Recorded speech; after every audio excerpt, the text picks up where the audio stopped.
Sabi ng iba, wala daw kasalanan si Baldwin. Wala daw siyang kinalaman sa pagkalunod nila Rene at Divine Adili. Tapos todo share sila dito sa video na to.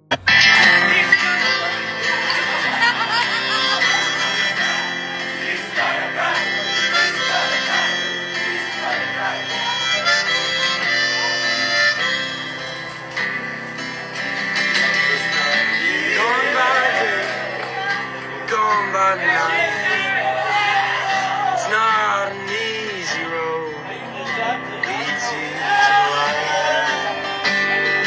It's winding now, someday it'll straighten out, but it's worth. Well, si dating Ateneo Blue Eagles head coach Tab Baldwin ay nahaharap sa mga matitinding kontrobersya, reklamong kriminal at mga isyong administratibo.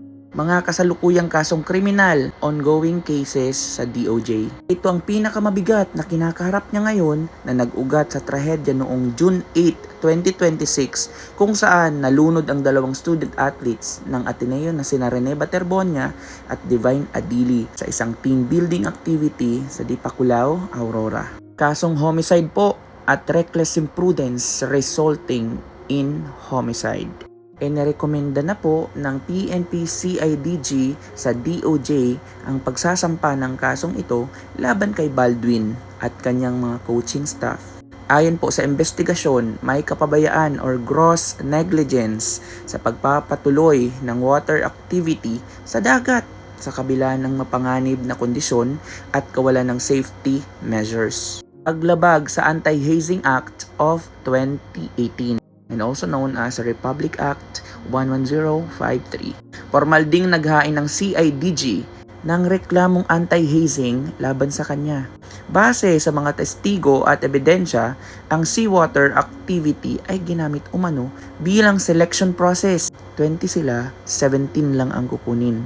O pagpalaot sa mga manlalaro para sa final roster ng UAP na nagdulot naman po ng physical at psychological na pagdurusa na nauwi sa kamatayan. Ito pa mga administratibong issue at investigasyon ng pamahalaan. Investigasyon po ng DOLE, walang work permit.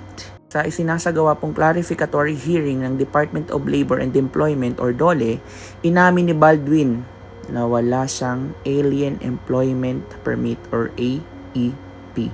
Mula pa noong magsimula siyang magtrabaho sa Pilipinas noong 2013. Depensa niya, sapat na ang kanyang permanent resident visa, ngunit patuloy itong sinusuri ng DOLE at maaari siyang harapin ng deportasyon kung mapatunayang iligal ang kanyang employment status. Subpoena mula sa NBI at DILG. Sunod-sunod po na ipinatawag ng National Bureau of Investigation or NBI at Department of Interior and Local Government or DILG si Baldwin upang magpaliwanag hinggil sa insidente ng pagkalunod. Nagkaroon din po ng mga ulat na hindi niya dinaluhan ang ilang subpoena ng NBI. Ito po yung kasalukuyang parusa at ban kasi baka ang iba naguguluhan kasi baka daw nakalabas na ng bansa si Tab Baldwin. Hindi po.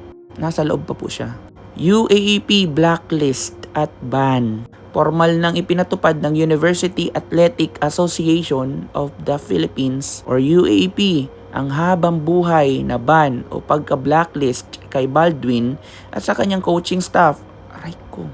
Mula sa liga habang umuusad ang investigasyon. Habang buhay na ban. Pagbibitiw sa Ateneo. Dahil sa tindi ng pambabatikos at legal na usapin, napilitan si Baldwin na magbitiw, resign, bilang head coach ng Ateneo Blue Eagles. Yun yung kasalukuyang kamalian guys, pero meron pa pong mga dating kamalian si Baldwin sa buhay.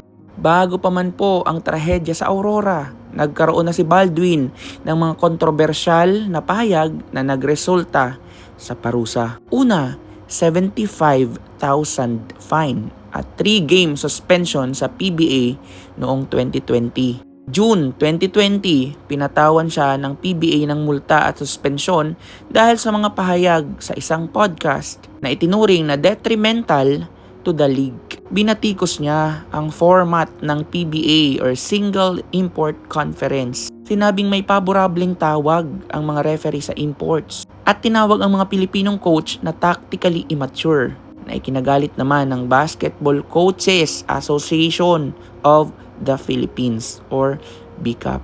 Ito pa, pagtanggal sa mga tungkulin sa TNT at Gilas. Dahil sa kanyang mga kritisismo laban sa PBA at maging sa FIBA eligibility rules, tinanggal siya sa kanyang papel bilang consultant ng TNT Katropa at unti-unting nabawasan ang kanyang mga hawak na programa sa Gilas, Pilipinas. Ito pa guys, mayroon pa rin siyang issue sa pamilya. Kasabay po ng investigasyon sa pagkalunod, lumabas din sa publiko ang mga personal at pampamilyang issue ni Baldwin na naging usap-usapan sa social media. Aligasyon ng dating asawa. Ayon sa mga post, ang kanyang dating asawa na si Effie Calagiro ay nagpahayag na nagbabala na siya noon sa pamunuan ng Ateneo de Manila University hinggil sa pag-uugali ng mga issue ng kanyang asawa. Maging ang anak na babae ni Baldwin ay nagpost sa social media laban sa team manager na si Epoch Kimpo kung saan sinabi nitong predictable and preventable. Inaasahan at mapipigilan sana ang pagkamatay ni Rene at Divine at ipinaalala na tinawanan lamang noon ang mga babala ng kanyang ina. Siyempre, close sila. Kaya patuloy po ang narrative ng mga supporters ni Baldwin na wala daw pong kasalanan si Baldwin. Wala daw siyang alam sa pagkalunod. Kahit na may mga confession na din naman si Baldwin.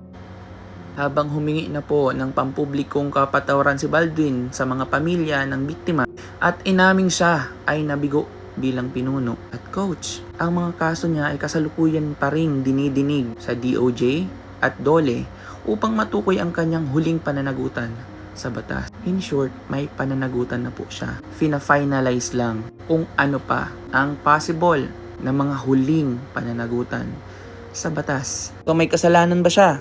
Meron, wala? Sagot,